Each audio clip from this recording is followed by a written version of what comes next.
Hello दोस्तों, नमस्कार। इस वीडियो में यूएनओ यानी संयुक्त राष्ट्र संघ से प्रश्न को लिया गया है। चलिए इम्पोर्टेंट प्रश्नों को हल कर लेते हैं। पहला प्रश्न है, इनमें से किस संगठन का मुख्यालय जेनेवा में स्थित है? तो ऑप्शन ए है अंतर्राष्ट्रीय श्रम संगठन यानी ILO, या ऑप्शन बी विश्व स्वास्थ्य संगठन WHO, या ऑप्शन सी विश्व व्यापार संगठन WTO। तो इस प्रश्न का सही ऑप्शन नंबर डी सही होगा, उपरोक्त सभी, क्योंकि ये तीनों संगठनों का मुख्यालय जेनेवा जो कि स्विट्जरलैंड में है वहाँ पे स्थित है।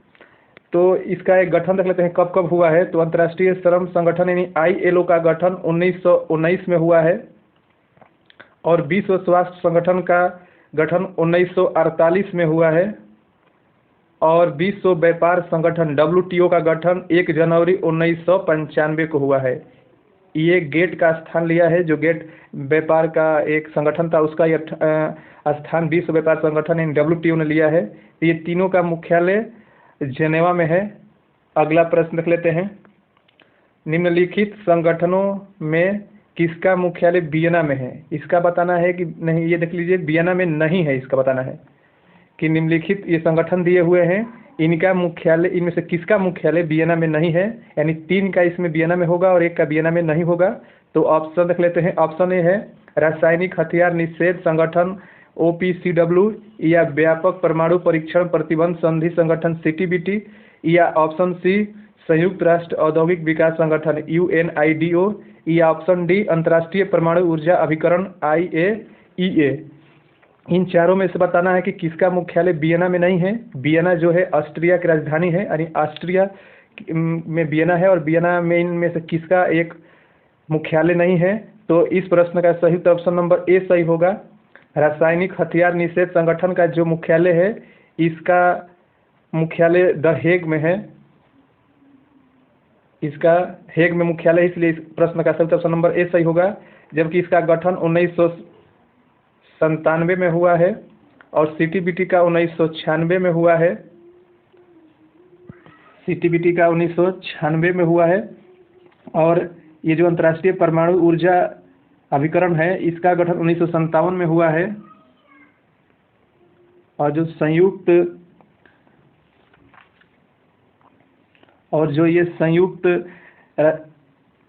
राष्ट्र औद्योगिक विकास संगठन है UNIDO, इसकी स्थापना 1966 में हुई है। तो ये इनके गठन का वर्ष है। तो इसमें से 3 का ये अब वियना में है मुख्यालय और 1 का ये वियना में नहीं है, द हेग में है। तो अगला प्रश्न देख लेते हैं, अंतर्राष्ट्रीय न्यायालय, इनमें से कौन भारतीय न्यायाधीश रहे हैं? यानी अंतर्राष्ट्रीय जो न्यायालय है, संयुक्त राष्ट्र संघ के जो 6 उसके अंग हैं। पहला उसमें महासभा है, दूसरा उसमें सामाजिक आर्थिक और परिषद है, और उसमें सुरक्षा परिषद तीसरा है, चौथा उसमें सचिवालय है, पांचवा न्याय परिषद है, छठा उसमें अंतर्राष्ट्रीय न्यायालय है। तो ये अंतर्राष्ट्रीय न्यायालय से संबंधित प्रश्न है कि अंतर्राष्ट्रीय न्यायालय में कौन भारतीय न्यायाधीश रहे हैं। तो ऑप्शन ए है BN राव, या ऑप्शन बी है दलवीर भंडारी, या ऑप्शन सी है रघुनंदन स्वरूप पाठक, या ऑप्शन डी उपरोक्त सभी। तो इस प्रश्न का सही ऑप्शन नंबर डी सही होगा, उपरोक्त सभी, क्योंकि ये तीनों लोग यूएनओ को जो अंतर्राष्ट्रीय न्यायालय है उसमें न्यायाधीश का कार्य कर चुके हैं। और वर्तमान में अभी दलवीर भंडारी जो हैं, अभी वर्तमान में 2026-27 तक ये रहेंगे उसमें न्यायाधीश के रूप में। ये 2 बार नियुक्त किए जा चुके हैं, एक बार 2012 में बने थे ये, और 2012 के बाद ये 2018 में फिर से इनका नियुक्ति हुआ है। और ये BN राव भारत के पहले ऐसे न्यायाधीश हैं जो अंतर्राष्ट्रीय न्यायालय में न्यायाधीश का कार्य कर चुके हैं। और रघुनंदन स्वरूप पाठक भी न्यायाधीश का कार्य कर चुके हैं। और एक और न्यायाधीश हैं नागेंद्र सिंह, वो भी अंतर्राष्ट्रीय न्यायालय में न्यायाधीश की भूमिका निभा चुके हैं और वे न्यायाधीश में अध्यक्ष भी रहे हैं। यानी 4 लोग हैं, नागेंद्र,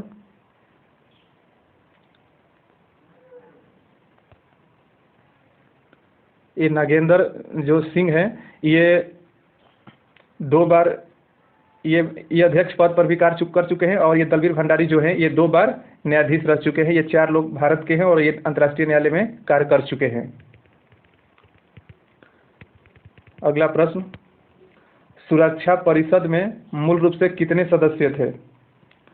सुरक्षा परिषद में मूल रूप से कितने सदस्य थे? तो इसके बारे में आप जान लीजिए कि सुरक्षा परिषद संयुक्त राष्ट्र संघ का एक अत्यंत प्रभावशाली अंग है, जिसमें कि 5 अस्थायी सदस्य हैं और इसमें वर्तमान में 10 अस्थायी सदस्य हैं, यानी टोटल 15 सदस्य हैं वर्तमान में। लेकिन पूछ रहा है कि सुरक्षा परिषद में मूल रूप से कितने सदस्य थे, यानी जब सुरक्षा परिषद यानी यूएनओ का गठन हुआ तो उसमें सुरक्षा परिषद में कितने उस समय सदस्य थे? तो ऑप्शन इसमें बी सही होगा, 11, क्योंकि उस समय 5 अस्थायी सदस्य थे और 6 उसमें अस्थायी सदस्य थे।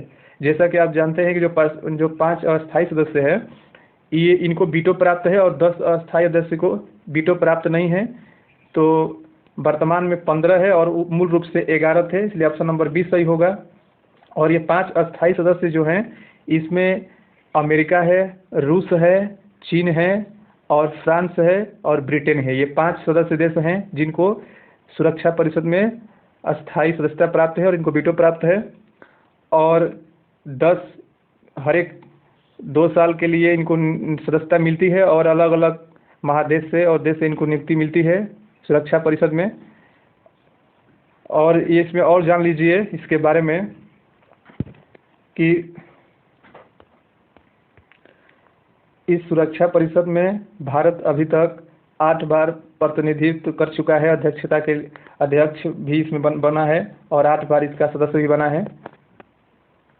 वर्तमान में भारत इसका अध्यक्ष है और सदस्य भी है।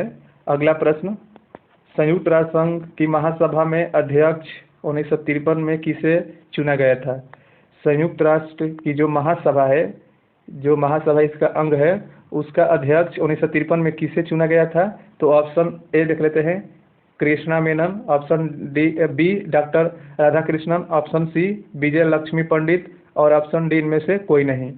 तो ऑप्शन नंबर सी सही होगा। भारत की और विश्व की प्रथम महिला है ये जो यूएनओ यानी यूनाइटेड नेशन संयुक्त राष्ट्र संघ के महासभा में अध्यक्ष पद पर कार्य कर चुकी हैं 1953 में, और ये पंडित जवाहरलाल नेहरू की बहन थी। अगला प्रश्न, इसमें एक और जान लीजिए कि जो महासभा है ये, इसमें अभी वर्तमान में 193 सदस्य देश हैं और अंतिम देश इसमें दक्षिणी सूडान जुड़ा है जो साउथ अफ्रीका कॉन्टिनेंट का वो देश है। और इसमें जब ये संयुक्त राष्ट्र संघ का गठन हो रहा था तो उस समय 51 देशों ने उस महासभा के जो चार्टर था उस पर अपना हस्ताक्षर किया था, यानी गठन के समय 51 सदस्य थे और वर्तमान में बढ़ते बढ़ते इतने हो गए हैं। तो महासभा में हर एक सदस्य देश के एक प्रतिनिधि होते हैं और इनको एक मत देने का अधिकार होता है। और इसमें जो कोई भी सदस्य देश 5 अधिकतम सदस्य अपना मनोनीत कर सकता है या अपना भेज सकता है, लेकिन उनको एक ही वोट का अधिकार प्राप्त होगा। अगला प्रश्न, संयुक्त राष्ट्र संघ की शांति सेना को नोबेल शांति पुरस्कार किस वर्ष दिया गया था? यानी जो संयुक्त राष्ट्र की जो शांति सेना है उनको नोबेल की जो शांति पुरस्कार है वो किस वर्ष प्रदान किया गया था? तो ऑप्शन ए है वर्ष 1955 में, या ऑप्शन बी है वर्ष 1987 में, या ऑप्शन सी है वर्ष 1949 में, या ऑप्शन डी वर्ष 2001 में। तो इस प्रश्न का सही ऑप्शन नंबर बी सही होगा। उनको 1987 में नोबेल शांति पुरस्कार मिला था। अगला प्रश्न, यहाँ एक और देख लीजिए कि जो संयुक्त राष्ट्र के पास अपना स्थायी सेना नहीं है, इसके जो सदस्य देश हैं उन्हीं से सेना मांगकर इसके किसी भी देश में आक्रमण हो या कोई भी वहाँ शांति स्थापित करना हो, सदस्य देश के सेना के द्वारा ही किया जाता है। अगला प्रश्न, निम्नलिखित में से संयुक्त राष्ट्र संघ की महासभा के कार्य कौन से हैं? यानी संयुक्त राष्ट्र संघ के जो महासभा है उनके कार्य क्या क्या हैं उसके बारे में प्रश्न कह रहा है। तो ऑप्शन देख लेते हैं, सुरक्षा परिषद की सहमति पर अंतर्राष्ट्रीय न्यायालय के न्यायाधीशों की नियुक्ति, और ऑप्शन बी नए देशों के सदस्यता एवं महासचिव की नियुक्ति, ऑप्शन सी राष्ट्र संघ का बजट पारित करना, या ऑप्शन डी उपरोक्त सभी। तो ऑप्शन डी उपरोक्त सभी सही होगा। ये तीनों कार्य महासभा के कार्य हैं। कि सुरक्षा परिषद के सहमति या संतुति के आधार पर जो अंतर्राष्ट्रीय न्यायालय है उसके न्यायाधीशों का नियुक्ति करना, या जो नए सदस्य जो देश हैं सदस्यता प्राप्त करना चाहते हैं यूएनओ का, तो उसका सदस्यता प्रदान करना, और महासचिव जो होते हैं उनकी नियुक्ति करना। और ऑप्शन सी, राष्ट्र संघ का बजट पारित करना, यानी जो बजट होता है ये महासभा का कार्य होता है कि पारित करता है। और ये जान लीजिए कि संयुक्त राष्ट्र संघ का गठन कब हुआ था, तो 24 अक्टूबर यानी 24/10/1945 को उनका गठन हुआ था। और इसी दिन 24 अक्टूबर को ही संयुक्त राष्ट्र संघ दिवस मनाया जाता है। और इसका गठन विश्व में शांति स्थापित करने के लिए, और जो दो देशों के मध्य विवाद है उनको शांतिपूर्ण तरीके से सुलह करने के लिए किया गया था, ताकि अब तीसरा विश्व युद्ध न हो सके, क्योंकि भारत और कई देश, विश्व के दुनिया के सभी देशों ने दो विश्व युद्धों को झेल रखा था। उसके चलते इसका गठन हुआ कि आगे ऐसा नरसंहार कभी ना हो। अगला प्रश्न देख लेते हैं। निम्न कथन पर विचार कीजिए एवं सत्य कथन या गलत टाइप हो चुका है, कथन को पहचाने। तो ऑप्शन कथन एवं देख लेते हैं। संयुक्त राष्ट्र संघ में कार्य करने वाली भाषा है अंग्रेजी और फ्रेंच। क्या ये सही है? कथन 2 देख लेते हैं। अन्य भाषाएं हैं जिन्हें राष्ट्र संघ की मान्यता प्राप्त है चीनी, रसियन, अरबी और स्पेनिश। तो इसमें आप विकल्प देख लेते हैं, केवल 1 सही है या केवल 2 सही है, क्या 1 और दोनों सही है या इनमें से कोई नहीं। तो इस प्रश्न का सही ऑप्शन नंबर सी सही होगा। 1 और 2 दोनों सही है, क्योंकि इसमें देखिए अंग्रेजी और जो फ्रेंच है ये संयुक्त राष्ट्र संघ के न्यायालय हो या कोई भी सचिवालय हो, उसका मेन कार्य अंग्रेजी और फ्रेंच में होता है। लेकिन इसके 6 भाषा को मान्यता दिया गया है, और 6 भाषा में 2 भाषा अंग्रेजी फ्रेंच है, और 4 एक चीनी है, दूसरा रसियन है, और अरबी है, और स्पेनिश है। इनको भी मान्यता दिया गया है, माने इनके भाषा में भी कार्य हो सकता है या जो रिपोर्ट है छप सकती है। लेकिन मुख्यतः अंग्रेजी और फ्रेंच में ही कार्य होता है यूएनओ का, और चाहे अंतर्राष्ट्रीय न्यायालय हो, चाहे महासभा हो, चाहे सचिवालय हो, सबका कार्य अंग्रेजी और फ्रेंच में ही होता है। तो इसलिए ऑप्शन नंबर सी सही होगा। 1 और दोनों कथन सही है। अगला प्रश्न, ये मिलान करना है और ये प्रश्न है जो महासचिव रह चुके हैं यूएनओ के। तो इसमें एक तरफ नाम दिया गया है, उनके देश का नाम से मिलाना है कि कौन किस देश से संबंधित हैं। तो ए जो है ट्रिगवेली, और बी डेग हैमरशोल्ड, और सी यूथांड, और डी कुर्ट वाल्डहीम, और इधर दिया गया है ऑस्ट्रिया, बर्मा और स्वीडन और नॉर्वे। तो इसमें हम मिलान करते हैं। तो ट्रिगवेली जो है ये नॉर्वे से संबंधित है, यानी 1 का 4 से, तो 1 का 4 इसमें कौन है, बी में मिल रहा है, तो यानी बी इसका उत्तर होगा, क्योंकि और कोई 4 ए में नहीं है। तो 1 का 4 है नॉर्वे, यानी डेग हैमरशोल्ड हो जाएंगे स्वीडन के, और यूथांड हो जाएंगे वर्मा यानी म्यांमार के, और कुर्ट वाल्डहीम हो जाएंगे ऑस्ट्रिया के। तो यहाँ पे अब बी ऑप्शन सही होगा। ये लगातार 4 क्रम से दिया गया है। ट्रिगवेली जो है ये महासचिव प्रथम थे यूएनओ के, और जो डेग हैमरशोल्ड है द्वितीय थे। इनकी कार्यकाल के दौरान मृत्यु हो गई थी। जो डेग हैमरशोल्ड दूसरे नंबर के महासचिव बने थे, इनका मृत्यु दक्षिण अफ्रीका में इनका दौरा था, हवाई दुर्घटना के अंतर्गत इनका मृत्यु हो गया था कार्यकाल के दौरान। और यूथांड जो स्वीडन बर्मा के थे, और कुर्ट वाल्डहीम ये ऑस्ट्रिया के थे।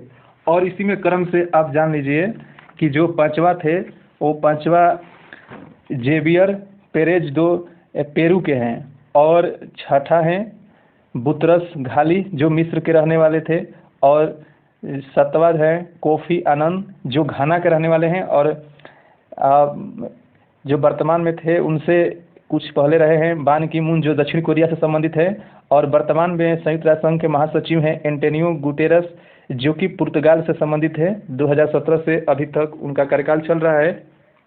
तो इस प्रकार अभी तक 9 महासचिव बन चुके हैं, जिसमें 4 और ये है और 5 हमने अभी बताया। तो अगला प्रश्न देख लेते हैं, और इस वीडियो का अंतिम प्रश्न, समुद्र के कानून के संबंधी संयुक्त राष्ट्र संघ के अनुसार समुद्री जल पर क्षेत्राधिकार की हकदारी इस प्रकार होगी, सही विकल्प को चुने। यानी प्रश्न कह रहा है कि समुद्र के जो कानून हैं उस पर संयुक्त राष्ट्र संघ का कौन ऐसा कानून है जो कि बताता है कि कितना अधिकार किस देश का इस पे होगा। तो ऑप्शन देख लेते हैं। ऑप्शन ए है समुद्र तट से 3 मील प्रादेशिक जल। ऑप्शन बी है पोत परिवहन हेतु समुद्र तट से 12 मील और आर्थिक क्षेत्र के रूप में 200 मील तक। और ऑप्शन डी उपरोक्त सभी। तो इस प्रश्न का सब सही उत्तर ऑप्शन नंबर डी सही होगा, उपरोक्त सभी। ये तीनों के तीनों सही है। किसी भी देश के लिए जो समुद्र से सटा हुआ है, समुद्र तट से उसके 3 मील की प्रादेशिक, जो उसके प्रादेशिक जल कहा जाता है, नहीं उसमें वो कुछ भी कर सकता है, उसका अपना क्षेत्र कहा जाता है। तो 3 मील यानी 3 मील के मतलब 1 मील में 1600 मीटर होता है, नहीं 4800 मीटर, लगभग 5 किलोमीटर के कुछ कम होता है। और ये पोत परिवहन के लिए, यानी उसमें जहाज अपना या पोत परिवहन के लिए समुद्र से 12 मील तक का होता है। और आर्थिक क्षेत्र यानी समुद्र के जो आर्थिक गतिविधियाँ वो देश कहाँ तक कर सकता है, तो लगभग 200 मील तक समुद्र में उसके क्षेत्र में वो अपना आर्थिक गतिविधि स्थापित कर सकता है या कर सकता है। जैसे जो मछुआरे हैं जो मछली पकड़ने के लिए यहाँ तक जाते हैं वो, यानी तीनों ये संयुक्त राष्ट्र संघ के कानून के अनुसार ही ये निर्धारित किया गया है। प्रश्न खत्म